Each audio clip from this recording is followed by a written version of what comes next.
Fresh from a trip to see Trump in the White House, Nigel Farage kicked off Reform's two-day jamboree with all the razzmatazz any former TV star turned president would be proud of.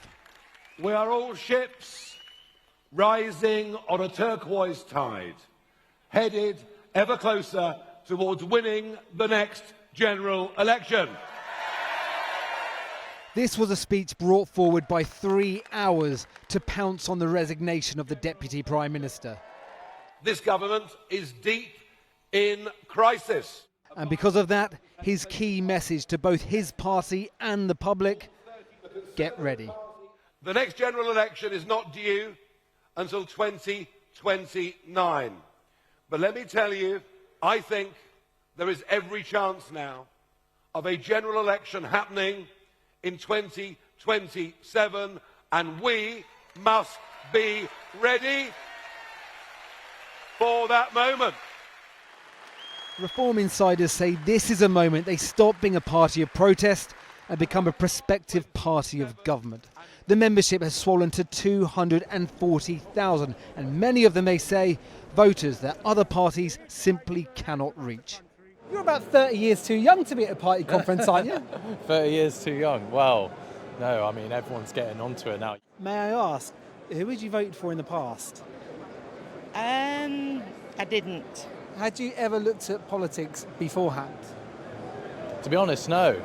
It's he's brought a whole new feel to it. The reels, TikTok videos, Instagram videos. And is that what you engage with the most? Is that what you see most of the time? Yeah, I would say so. And I've been a member of Reform for about 18 months now. Okay. And before that, who had you voted for in the past? Conservative. But it's not just people who formerly voted Tory turning teal. Just 3 years ago, Nigel Farage posted to social media, "I had the misfortune of watching and listening to Nadine Dorries this morning." Today, he welcomed her into his party so she could deliver this message. To any Conservative Party members who are watching this today and thinking of joining Reform, the Conservative Party do not deserve your loyalty. How many more former Tories can we expect to see joining your ranks? Well, I don't know. We'll be happy with Nadine for today, and we'll see what happens. But it feels to me like they're collapsing. You used to be a very big fan of Nadine Dorries. A couple of years ago, you tweeted not very nice things about her. Well, that's politics. What we have to remember is the Reform Party is not the Conservative Party 2.0. It's looking a lot like it at the moment, isn't it? 3 years ago. Nadine Dorries? That's former Conservative Party Chair Jake Berry, joined today by former Tory Minister Anne Widdecombe, former Tory MP for Dudley North Marco Longy, and former Tory MP for Gravesham Adam Holloway. Mr. Gullis! But not every former Tory MP here is now a Reform member, apparently. Come on, what are the chances of you jumping ship? Paul, it's a very boring question for someone who is an ex-MP, who is, just on Civvy Street here. And also at Reform Conference. At Reform, on a commercial business basis. And as you'll expect, I'm here in a civilian capacity. I'm not going to get into politics. Nigel Farage's speech was heavy on rhetoric, eaten up by a welcoming audience. But there were a few policy points he didn't quite bottom out. The rich are leaving. Some people think that's fine. But if the rich leave, if the biggest taxpayers leave, it means everybody else has to pay more. It doesn't make any sense. The politics of envy has never, ever worked. Farage on stage made a big point about how he didn't want millionaires leaving this country. He stopped short of saying that in order to do that, it would mean big tax cuts for the wealthiest. Is that what you guys are putting on the table?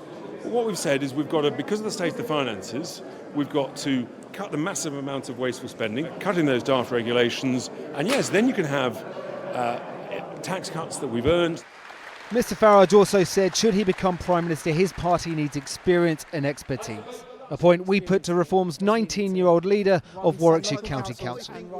I think this is exactly what the people are asking for: fresh, innovative change, new set of eyes, something different. Because the way councils have been run for so long, they've been failed. And Reform will, and we have been doing that from day one, ensuring that the people get a better bang for their buck, a better deal for Warwickshire, and we will continue to do that until it goes dark. Until it goes dark. Yeah. That's not the most optimistic Well, line to end on. Until it goes. Is that a warning? Well, we'll be in government soon. Right now, Reform have just 4 MPs, but a growing lead in the polls, and at present, the man on stage is the bookies' favourite to be the next Prime Minister.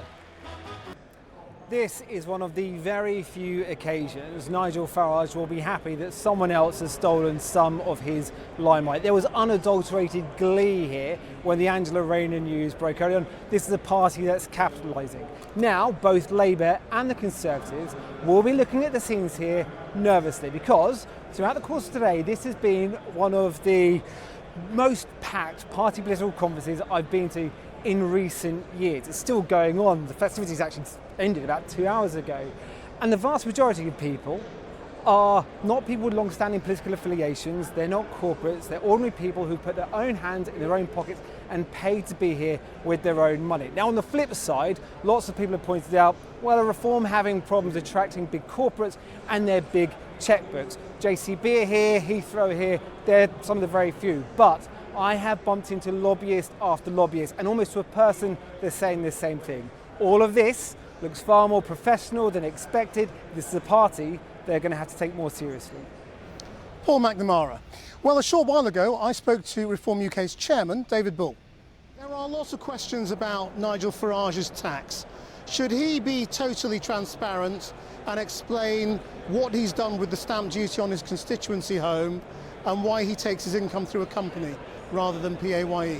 I mean, Christian, and I'm not really here to talk about Nigel's personal tax affairs. Obviously, I believe in honesty and transparency. What I am here to talk about is just how thrilling today has been. Look, David, as you know, with I'm now respect, chairman. I've been with this party for 6 years. Well, look, it's not a speech. as I say, Chris, you're here to answer my questions, and my questions Chris, are: should Nigel Farage now be as transparent about his tax affairs as Angela Rayner was before she had to resign? As I say, I believe in honesty, integrity and transparency. I have been a little busy today hosting a conference, so I haven't actually read any of this, I'm afraid. So Angela Rayner out, and now we have David Lammy as Deputy Prime Minister. That shows the country and Keir Starmer is in total meltdown, and this truly is Starmageddon. Well, I mean, the press have had a pretty big scalp this week, but we know your call for transparency for Nigel Farage, and that applies to the stamp duty on his constituency home as well. Now, you've made some announcements today at conference. One of the big ones is your policy framework is now going to be run by Zia Youssef.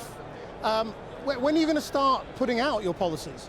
We already have policy working groups. One of the ones, obviously, as you would expect, I'm running the health policy group as a former doctor in the NHS, and I've got amazing people feeding into me about why the NHS is failing, for example. So 220 billion quid, we're spending 11.7% of GDP on health, and yet our outcomes are terrible. Now, why is that? The money's going in at the top, it's not reaching the bottom. We are going to analyse all of where we are and basically come up with that policy formulation. Zia will oversee all of this. Do you rule out we an know the insurance direction system? of What I can tell you, the NHS remains free at the point of need. I think from going around the country, what people want is great care. They're currently not getting that. When you look at our cancer survival rates, we are 15 years behind the rest of Europe. That is not acceptable when we're paying huge amounts of money to the NHS. But you might go for a massive reorganisation of health and go towards some sort of 100%. insurance system like other countries. I would. Well, no, that's not what I'm saying at all. I'm saying that we have far too many managers in the NHS, and I want to see clinicians back in charge of patients. Just on the policy sums, though, I mean, you know, what you've put out so far doesn't add up. I mean, you're talking about tens of billions of pounds of tax cuts, and you haven't really explained how that would be funded. I mean, you're going to have to get serious now, aren't you? Now that you are talking about, of course, being a serious party of government, and your sums are going to have to add up. Of course they are. And that's the whole point, is we don't know when this general election is. In politics, we are outlining currently the direction of travel. The detail of that policy obviously will be delivered before the next general election, and by my reckoning, it's going to be sooner rather than later. I honestly can't see how Keir Starmer can hang on much longer. Nigel said today on the stage that election is coming in 2027, and I'll just add to that. Nigel mentioned this on stage today, that we are also bringing in people and a unit to prepare for government. He also made one other really interesting point. and I've always thought about this, why do we have politicians who have no experience of education or health, for example, having the brief to be in charge of those departments? That is nonsensical. We want people who've actually got real life experience in charge of those departments, and that is how we're going to radically change politics.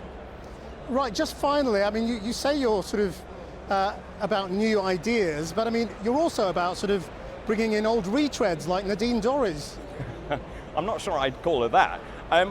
Actually, one of the other things that as we grow as a party, we are professionalising, as I say, and we are trying to attract the best and the brightest from across the political spectrum.